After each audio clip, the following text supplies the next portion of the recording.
Assalamualaikum warahmatullahi wabarakatuh.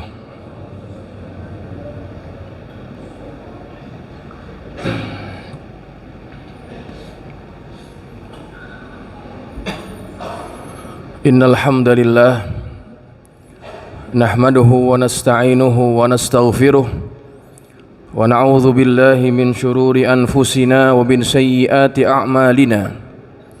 May yahdihillahu fala mudhillalah wa may yudlil fala hadiyalah. Asyhadu an la ilaha illallah wahdahu la syarikalah wa asyhadu anna sayyidana Muhammadan abduhu wa rasuluh. Allahumma salli wa sallim ala sayyidina Muhammadin wa ala alihi wa ashabihi ajma'in. Amma ba'du, fa ya ibadallah, usikum wa nafsi bitaqwallah wa ta'atihi la'allakum tuflihun. Wa qala ta'ala, ya ayyuhalladzina amanu taqullaha haqqa tuqatih wa la tamutunna illa wa antum muslimun.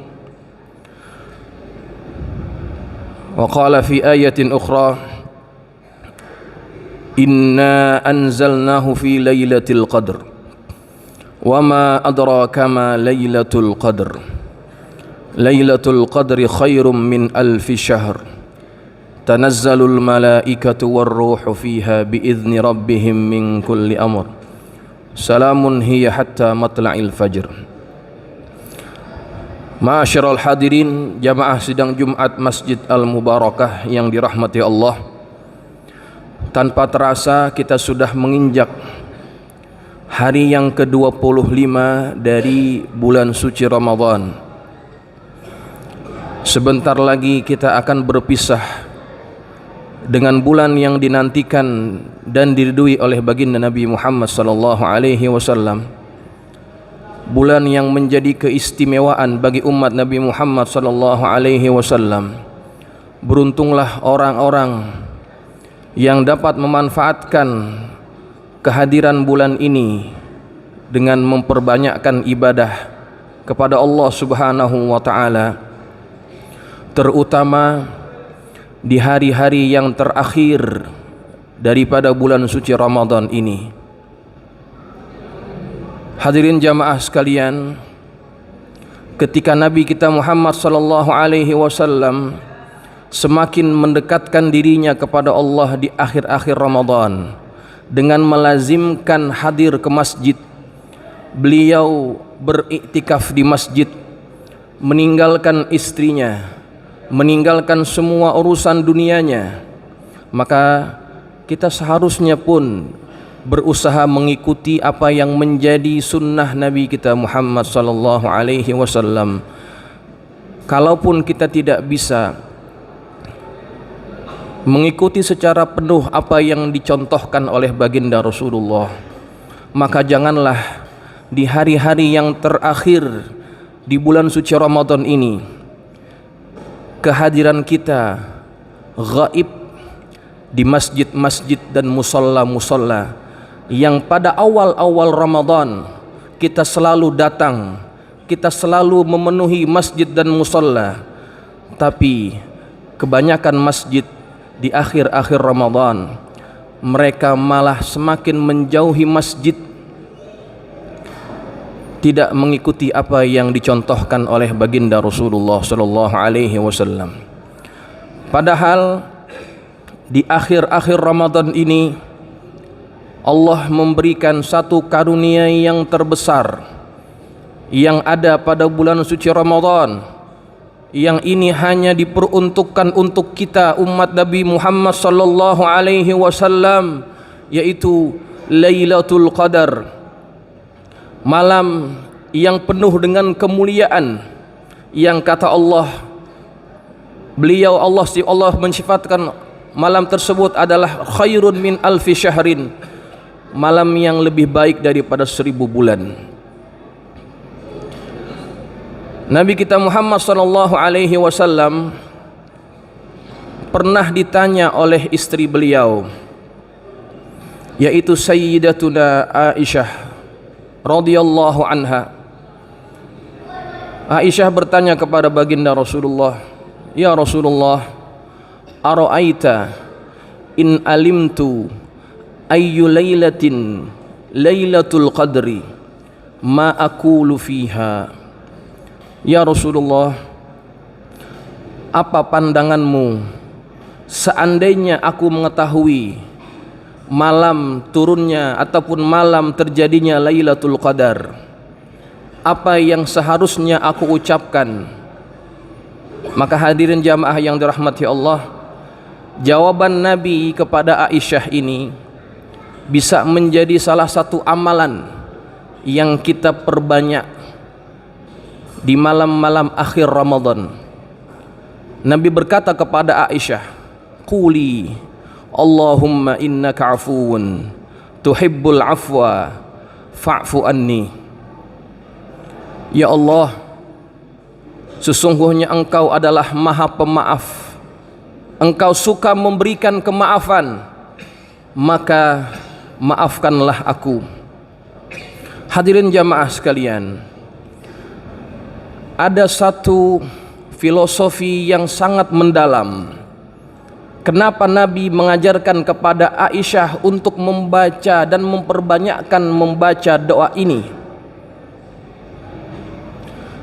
Dibahaskan oleh para ulama, al-afu, yaitu Maha Pemaaf, terambil daripada perkataan al-mahwu wat tamas, yang artinya menghapuskan, memadamkan. Apa yang dipadamkan dan apa yang dihapuskan oleh Allah? Yang dihapuskan oleh Allah adalah dosa-dosa dari hamba-hambanya yang durhaka kepada Allah. Nabi ajarkan kita untuk memperbanyakkan membaca doa ini jamaah. Kenapa doa ini yang dipilih dan diajarkan kepada kita? Karena jamaah sekalian, ada akibat dari dosa-dosa yang telah kita lakukan kepada Allah, dan itu akan menjadi penyebab kehidupan kita menjadi susah. Dosa adalah penyebab utama Allah turunkan musibah, Allah turunkan ujian, Allah turunkan kesulitan di dalam kehidupan kita. Bahkan dosa jugalah yang menyebabkan Allah sempitkan rizki kita.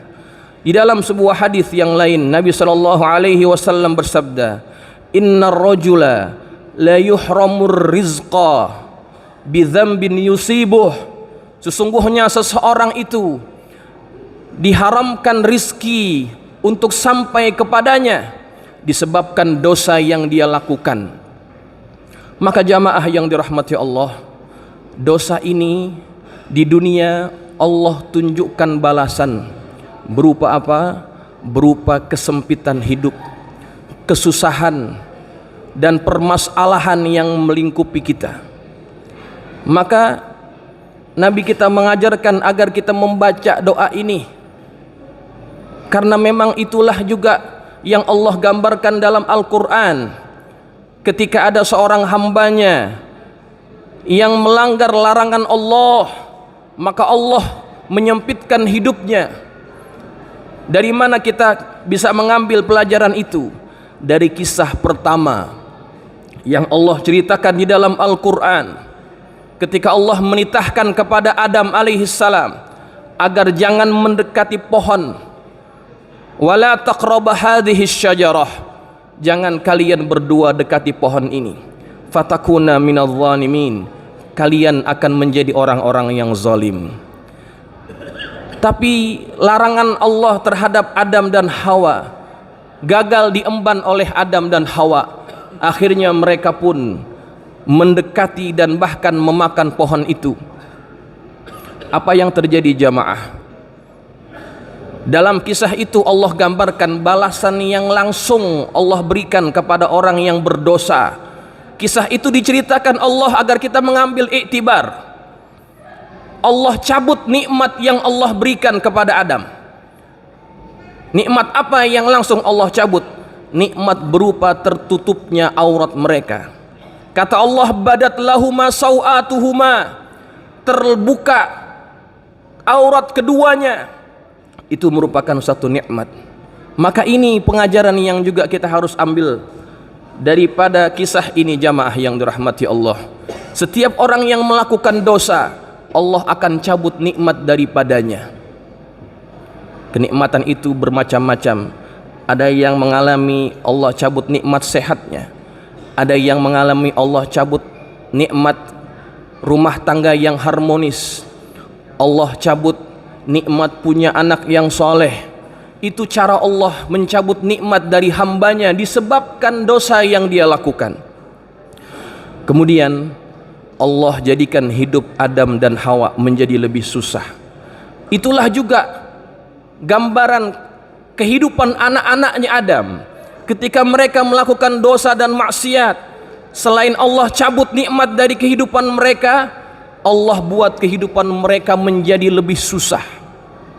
Maka hadirin jamaah yang dirahmati Allah, kesulitan hidup, permasalahan hidup membuat hidup kita menjadi lebih tidak tenang.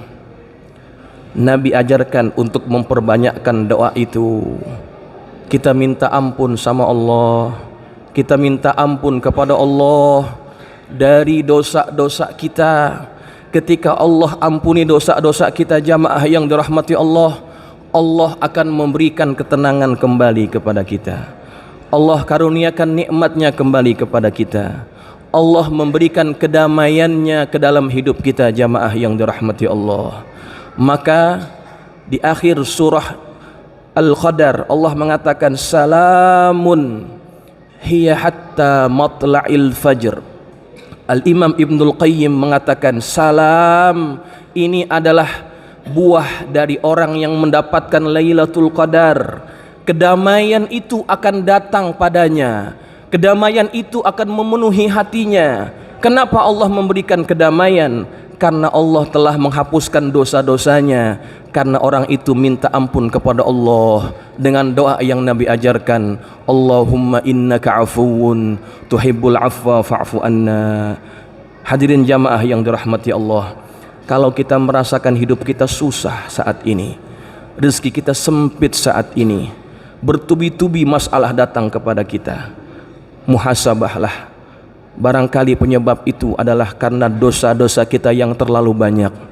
Maka manfaatkan malam-malam berharga ini dengan kita minta ampunan kepada Allah, dengan membaca doa yang Nabi ajarkan, Allahumma innaka afuun tuhibbul afwa fa'fu anni. Semoga Allah maafkan dan ampuni segala dosa-dosa kita, dan semoga Allah memberikan kepada kita amal yang diterima, dan mudah-mudahan Allah jadikan kita orang-orang yang menjadi lebih bertakwa setelah kita menghabisi dan mengakhiri bulan Ramadan ini. A'udzubillahi minasyaitonir rajim. Bismillahirrahmanirrahim. Wal 'asr innal insana lafi khusr illa alladziina aamanu wa 'amilus solihati wa tawashaw bil haqqi wa tawashaw bis sabr. Barakallahu li wa lakum fil Qur'anil 'azim wa nafa'ani wa iyyakum bima fihi minal ayati wa dzikril hakim wa taqabbala minni wa minkum tilawatahu innahu huwas samiul 'alim. Aqulu qawli hadza wa astaghfirullahal 'azim li wa lakum wa lil muslimina wal muslimat fastaghfiruh innahu huwal ghafurur rahim. Allahumma shalli wa sallim ala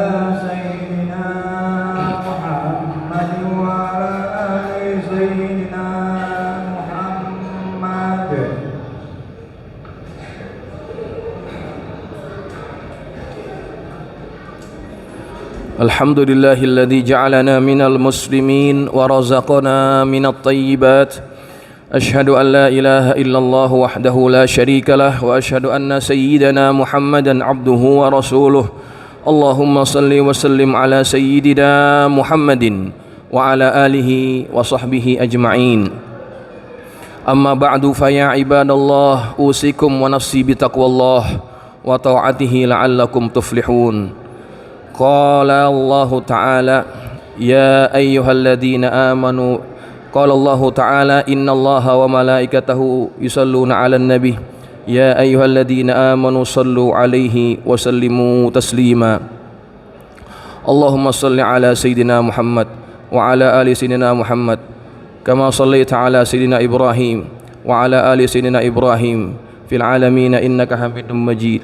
وارض اللهم عن الخلفاء الراشدين ساداتنا أبي بكر وعمر وعثمان وعلي وأن بقية الصحابة والتابعين وتابع التابعين ومن تبعهم بإحسان إلى يوم الدين وعنا معهم برحمتك يا أرحم الراحمين. اللهم اغفر للمسلمين والمسلمات والمؤمنين والمؤمنات الأحياء منهم والأموات إنك سميع قريب مجيب الدعوات يا قاضي الحاجات برحمتك يا أرحم الراحمين. اللهم أعز الإسلام والمسلمين وأذل الشرك والمشركين ودمر أعداءك أعداء الدين. اللهم انصر إخواننا المسلمين في فلسطين. اللهم انصر إخواننا المظلومين في فلسطين. اللهم انصر إخواننا المستضعفين في فلسطين. اللهم انصرهم نصرا عزيزا. اللهم يا منزل الكتاب ويا مجري السحاب ويا حازم الأحزاب اهزم اليهود وانصرنا عليهم.